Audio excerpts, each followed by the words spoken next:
Assalamualaikum warahmatullahi wabarakatuh. Halo teman-teman, balik lagi ke channel aku. Kali ini, aku akan menganalisis puisi karya Amir Hamzah, Chairil Anwar, dan Sutarji.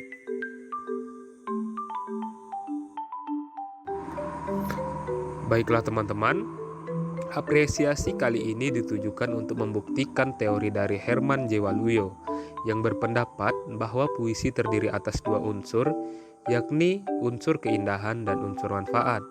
Namun, tidak semua penyair dapat memadukan hal itu, karena biasanya hanya penyair tertentu yang dapat memadukan unsur keindahan dan manfaat, seperti Amir Hamzah.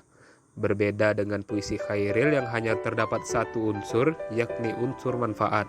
Sedangkan puisi Sutarji hanya terdapat satu unsur, yakni unsur keindahan.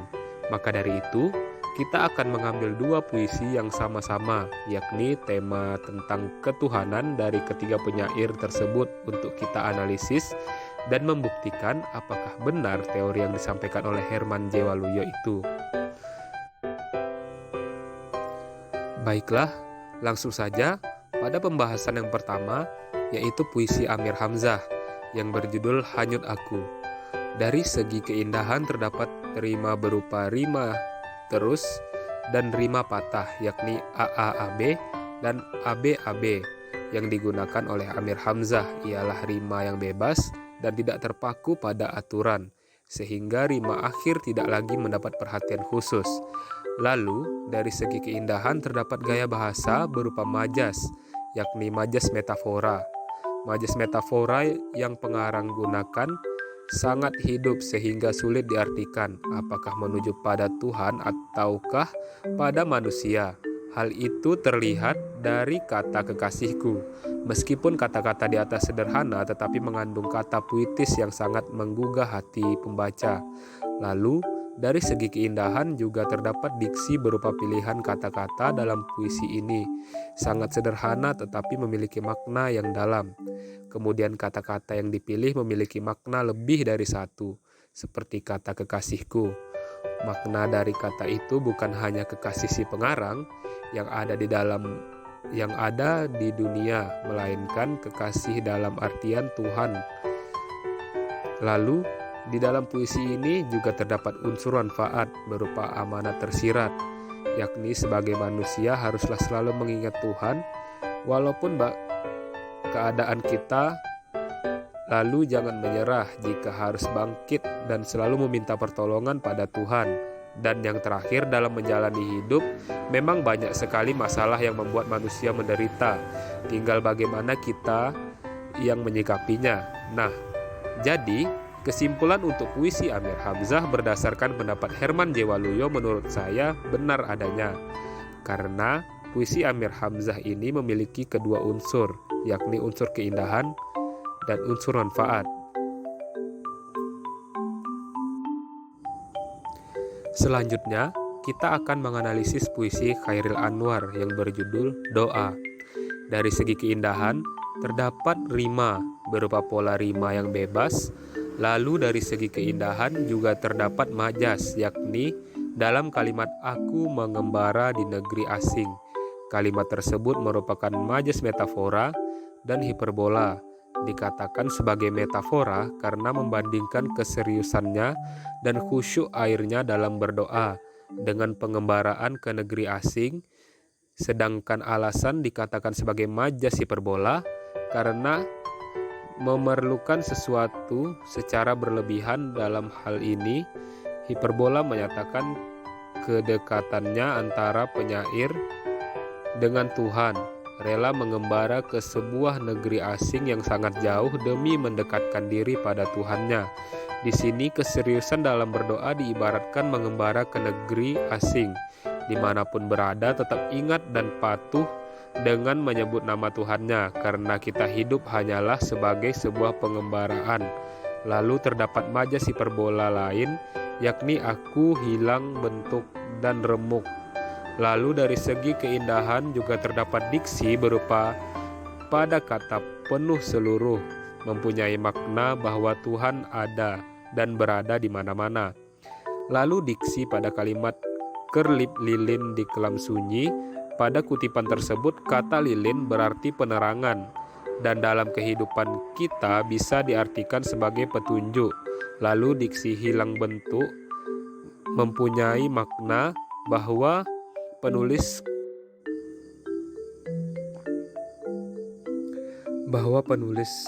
dalam keadaan yang luar biasa, tidak seperti kondisi pada umumnya. Penulis telah hancur atau sudah terjerumus terlalu dalam pada kesesatan, air yang akhirnya mengakibatkan dirinya hancur. Lalu dari segi manfaat, terdapat amanat tersirat, yakni manusia harus senantiasa mendekatkan diri pada Tuhan dalam keadaan apapun. Kedua, serahkan segala hidup pada Tuhan melalui doa.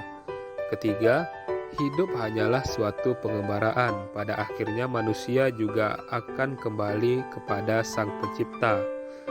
Nah, puisi Chairil Anwar berdasarkan pendapat Herman J. Waluyo menurut saya kurang tepat, karena puisi Chairil Anwar ini tidak hanya memiliki unsur manfaat, tetapi juga memiliki unsur keindahan seperti penggunaan majas dan diksi. Hanya saja, di dalam penggunaan pola rima, dalam puisi ini cenderung berpola bebas. Makanya Chairil Anwar dikatakan lebih mementingkan unsur manfaat daripada unsur keindahan. Kemudian, kita akan menganalisis puisi karya Sutarji yang berjudul Tapi. Nah, kita akan menganalisis terlebih dahulu dari puisi yang berjudul Tapi. Jika dilihat dari segi keindahan, terdapat rima. Rima dalam puisi ini adalah rima yang sejajar, yaitu persamaan bunyi yang berbentuk sebuah kata yang dipakai berulang-ulang pada larik puisi yang mengandung kesejajaran. Maksud terletak pada seluruh baris pada puisi dan dapat dilihat pada pengulangan kata aku, bawakan padamu tapi, dan bilang. Lalu terdapat juga rima tak sempurna, yaitu persamaan bunyi yang terdapat pada sebagian suku kata yang terakhir, terletak pada baris ke-13 sampai 14 pada kalimat aku bawakan arwahku padamu. Tapi kau bilang. Kalau lalu dari segi keindahan juga terdapat gaya bahasa. Gaya bahasa yang digunakan dalam puisi ini adalah gaya bahasa majas hiperbola. Seperti pada kalimat aku bawakan mayatku padamu, mana mungkin mayat sendiri bisa dibawakan ke hadapan Tuhan. Hal tersebut tentu sangat berlebihan. Maka dari itu kalimat tersebut disebut dengan majas hiperbola. Lalu untuk segi keindahan juga terdapat diksi, yakni pada kata kau. Kata kau ini merupakan kata ganti untuk menunjuk Tuhan. Lalu ada kata mayatku yang merupakan diksi yang bermakna dirinya yang telah meninggal. Lalu jika dilihat dari segi manfaat, banyak sekali pesan moral yang dapat diambil dari puisi tersebut, yakni derajat manusia tidaklah tinggi di hadapan Tuhan apabila manusia tersebut menyombongkan segala sesuatu yang mereka punya. Dengan kata lain, manusia tidak boleh merasa dirinya lebih tinggi dari orang lain karena di atas kita masih ada Tuhan. Lalu hakikatnya manusia ini juga akan kembali kepada Tuhan. Oleh karena itu, kita sebagai manusia hanya dapat meminta dan memohon kepadanya karena tiada lagi tempat untuk meminta. Nah, teman-teman, kesimpulan untuk puisi Sutarji berdasarkan pendapat Herman J. Waluyo menurut saya kurang tepat, karena puisi Sutarji tidak hanya memiliki unsur keindahan, tetapi juga memiliki unsur manfaat, yakni adanya amanat yang dapat diambil. Hanya saja unsur keindahan itu lebih mendominasi, karena puisi karya Sutarji ini menggunakan kata-kata yang tipis dan kata-kata yang indah. Nah, teman-teman, itu dia pembahasan kita pada video kali ini. Semoga video ini bermanfaat.